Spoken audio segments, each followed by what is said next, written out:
Welcome students. Today we have to learn the dimensions and dimensional analysis. As mentioned earlier, a derived physical quantity can be expressed in terms of the some combinations of seven fundamental or basic quantities. For our convenience, here this basic quantity is represented by the symbols. Here symbols are L represents the length,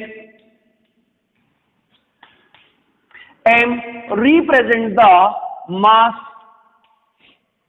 right? Here T represents the time, then I represents the electric current, here K represents the temperature, here C represents the intensity of a light, intensity of a light,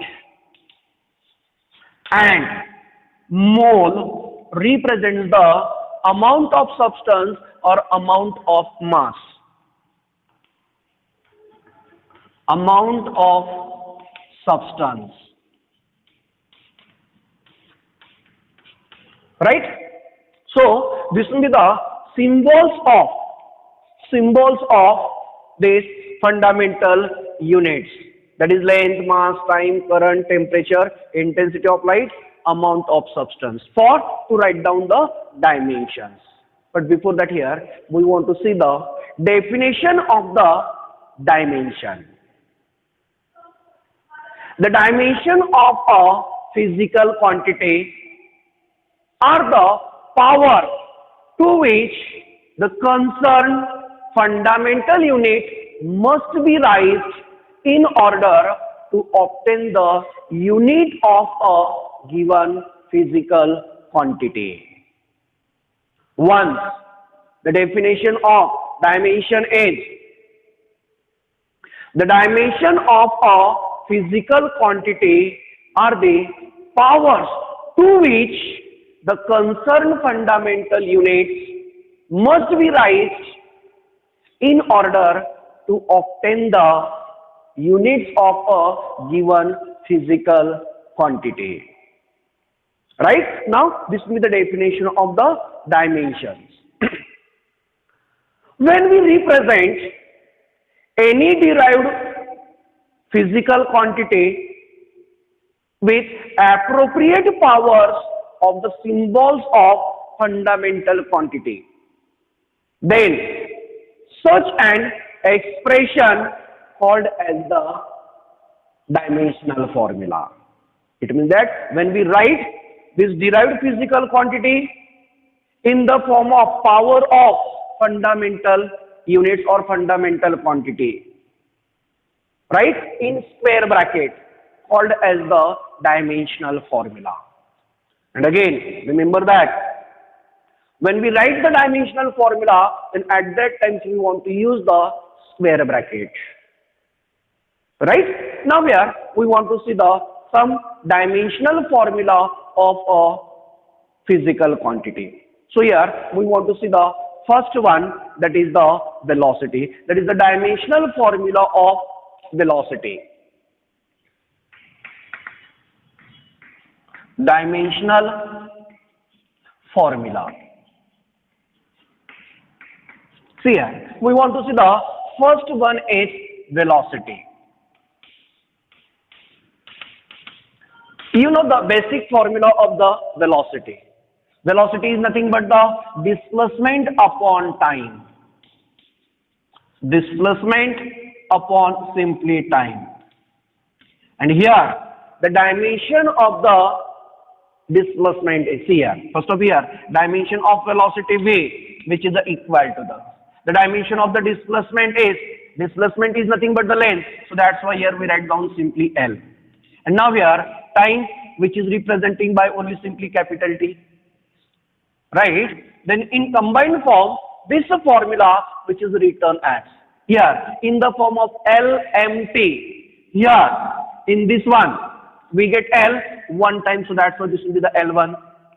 In this formula we cannot we get the mass, so that's why we want to give the M0, right? And now again here we get the time, but at the denominator, so that's why we want to write down simply -1. So here the dimensional formula of velocity is L1 M0 T -1. And again, one of the rule of to write down the dimensional formula, don't give the comma in between these two symbols. Don't give the comma in between the two symbols. That is whether L, M, T. Right? So this will be the first one. Now we want to see the second one. Suppose here if we get the density. Here we want to obtain the dimension formula of the density. So we know the basic formula of the density is what we get there. Mass upon volume. Then here density which is written by symbol is rho. Here mass is the fundamental physical quantity, so that's why their dimension is simply M1, and the dimension of volume H. In volume we get the length 3 times, that is length, breadth and height. Now these 3 quantities is nothing but the length, right? So that's why here we want to write down the dimension of this volume is simply L3.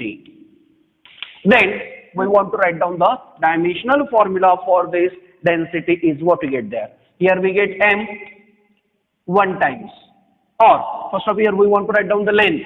Length is here 3 times, but at the denominator, so that's why we want to write down L -3. Here M 1 time, so that's why we want to write down the M1, and in this formula T is not present, so that's why their dimension is 0. So the dimensional formula of density is L -3, M1 and T0. Right? Again, we want to see the dimensional formula of, suppose that if you take the dimensional formula of their force, then what you get there? Force. But you know that the basic formula of the force is what you get there? Mass into the acceleration. Right? Here, mass is the fundamental physical quantity, but acceleration is the derived. But again, here, the basic formula of acceleration is velocity upon time. Again, velocity is derived, but again here, time is the fundamental. But we know the dimension of the velocity, this one. Now, simply we want to substitute that. So, the dimensional formula of force which is equal to the, here mass 1 time. Right? Here, the dimension of velocity is, what you get there? L1 T -1. L1 T -1, and again here time is 1 time. Right? Now rearranging this one. So what we get there? The dimensional formula of force which is equal to the, here we get mass only 1 times. Here length only 1 times. Right? And now here this is the T -1 is as it is. But again transfer this T1 to numerator. Their power it changes. That is the, here the power of T is simply +1. When we transfer to numerator, what we get there? -1. So here we get the formula is M1 L1 T -2. So this will be the dimensional formula of the force. Right? So this is about the third one. Now we want to see the fourth one. That is, we want to obtain the dimensional formula of the charge. Here, charge. But we know the basic formula of the charge. What we get there? Current into the time. So this will be the formula of the charge. Then here, charge which is representing by the letter is Q. Right? Current. The dimension of current is simply there I1. Here we use the I for current. That's why this will be the I1, and for time. So what we get there? We get the T1. So in combined form, what we get there? Here the value of L is 0. Again M is 0. Here T1, and again now this I1 is as it is. So the dimensional formula of electrical charge is L0, M0, T1 and I1. So this will be the dimensional formula of the, we want to obtain the dimensions of the, or dimensional formula of the work. But we know the basic formula of the work is, what to get there? Force into the displacement. Right? Here we know the dimension of the force and we know the dimension of the displacement. Simply we want to substitute that. Here we use here square bracket for to write down the dimension of the work, and for work here we use the capital W. So which is equal to the dimension of the force into the, what to get there? Dimension of the displacement. Displacement means there, suppose there capital D or simply length. Here dimension of the force is, what to get there? M1 L1 T minus 2, and displacement is there simply L1. Then finally here the dimension for a dimension of a work which is equal to the, now we want to write down in combined form. What to get there? First of here we want to write down the L. Here we get the L 2 times.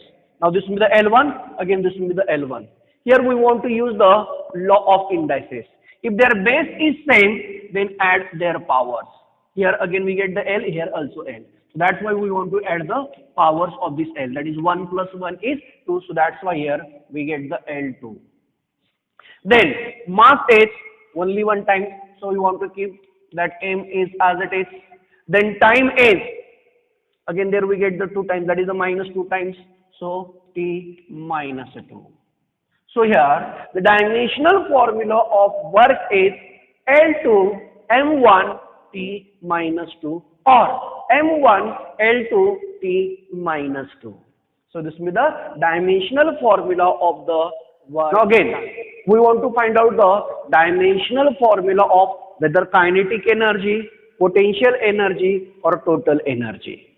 Here the dimensional formula for all the energies are same. Right? So we find out any one. Suppose that if you take the kinetic energy, so what to get there?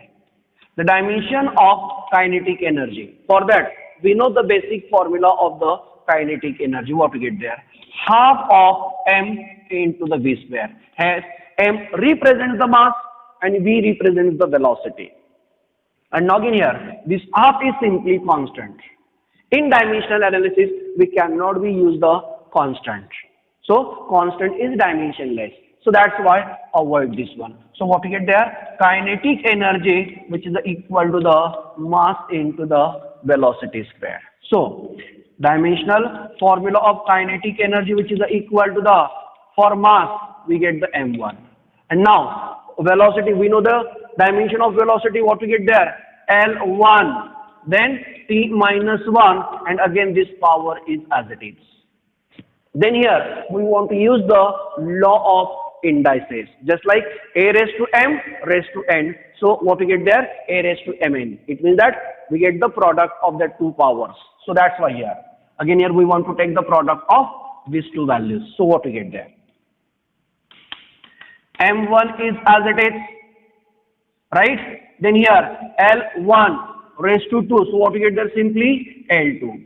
Again here T raised to minus 1 raised to 2. So what we get there? T raised to minus 2. So finally here, the dimensional formula of kinetic energy which is equal to the M1 L2 T minus 2, or which is also written as L2 M1 T minus 2. Right? So this will be the dimensional formula of the kinetic energy. But if we compare the dimension of the work done and energy, what we get there? Here L2, here also L2. Here M1, here also M1. Here T raised to minus 2, here also T raised to minus 2. It means that the dimensional formula of work done and any energy is same. Right? So this is about the dimensions and dimensional analysis.